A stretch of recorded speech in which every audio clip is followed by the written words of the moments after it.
Hey, welcome back to No Hype Beer Reviews. Unless it's your first time, then welcome. Please consider subscribing. If you do, hit the notification bell, get all the updates.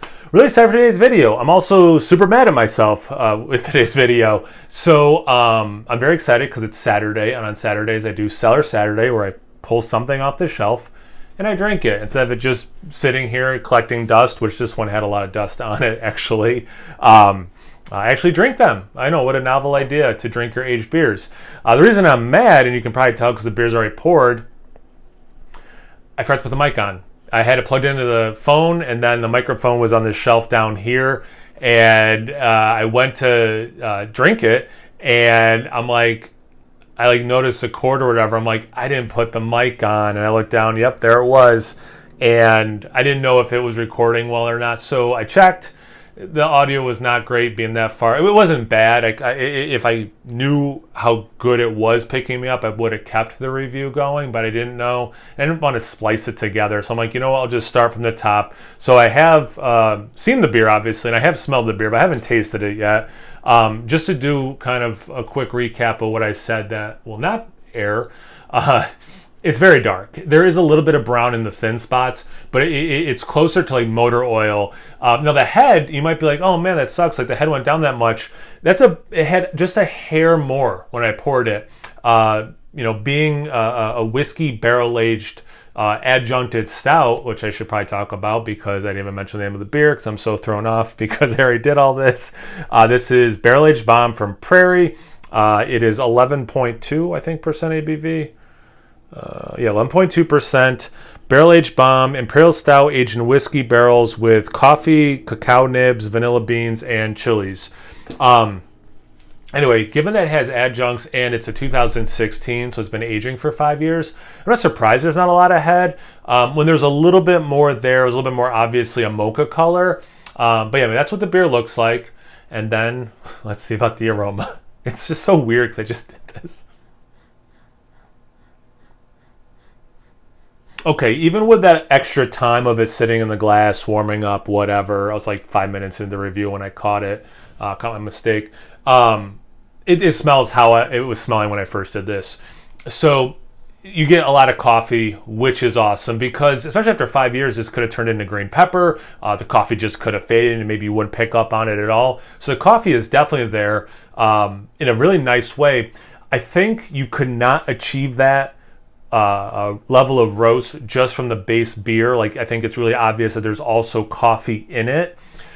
I don't know if I can say the same thing for the chocolate level. Like, there's also a lot of chocolate in here, mostly dark, but there's a nice sweetness, and then some of that vanilla kicks in, which makes you think milk chocolate.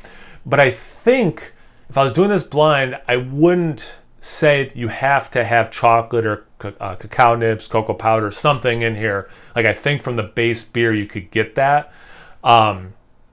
But it is chocolatey, don't get me wrong. The vanilla is interesting. This is what I was saying in the one that won't air. There was a beer I did recently where the vanilla was very vanilla husk. And so if you're like a baker or you've used real vanilla beans, you kind of get that.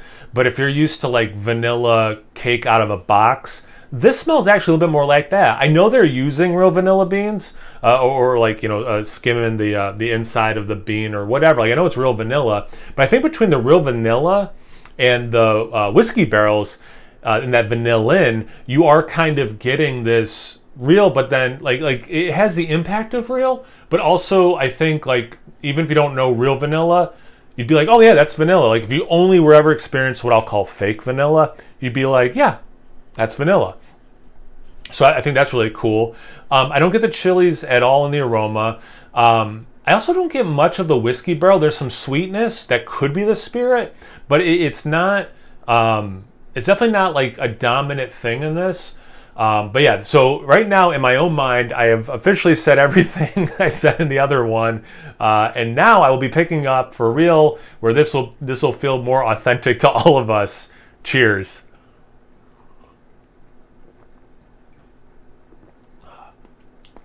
Okay, so what I was saying about the chilies not being in the aroma, they're still in the beer. I love that level of heat in this. There's plenty of sweetness to balance it out. That vanilla, it's And I have had this in other beers too, and barrel aged beers, but I think they all had vanilla added as well, not just the barrel aging.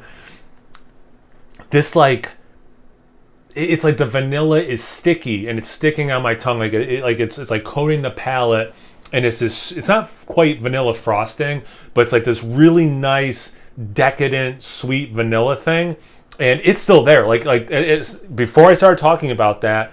As I've been talking about it, and probably when I stop talking about it, it is there. And it's like very desserty without this being like a pastry stout. Wow, that's really good. But yeah, you get that pepper, and the pepper for me usually kicks in later. So like I was getting that a lot earlier than I thought I would. No green pepper, which I don't know after 5 years how this does not have a green pepper taste from the coffee. I'm gonna do another sip to make sure I'm not crazy, or like it's getting mixed into like just the spicy pepper, and like my brain's just like, yep, there's your pepper note. The chocolate, more than I got in the aroma, almost, and again, this makes it sound like so much like a pastry stout, almost like chocolate cake.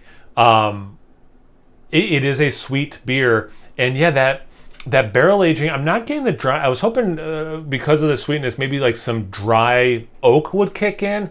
Didn't get that on that first sip, but that's just like the aroma. Like there's like this extra syrupy sweetness that I think is the whiskey from the barrel that just really works in this beer. In that chocolate, it's almost, I know this maybe doesn't make sense because of other things that I'm describing in the beer and other things that are in the beer. It tastes like Oreo, but without the cream center. And I think like, well, but didn't you kind of taste like the vanilla? Wouldn't that kind of mimic that center? Fair enough. Like the chocolate, it's kind of like that crunchy, crumbly, as you're chewing it, like that kind of chocolate note. So definitely coming through in the taste more than the aroma.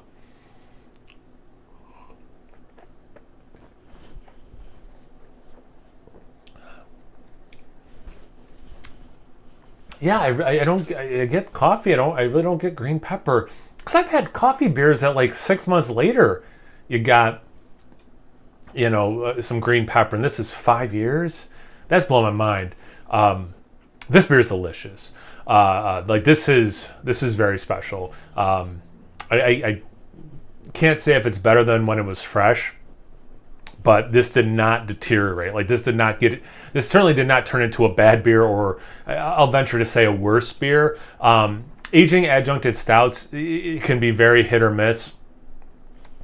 They can just go south, and I don't know how this one held up that nicely. I really don't. I kind of expected all these adjuncts. One reason I chose this beer, I'm like, I was in the mood for a barrel aged stout and figured I should probably do one with adjuncts because I don't want them sitting as long. Fully expecting to not be rewarded and for it to be like not as good because the adjuncts were faded or went sideways or something. So maybe because my expectations were low, that's why this is hitting so well and so hard for me, because this beer is freaking phenomenal right now. This is drinking great. Wish I had more. I'll put it that way.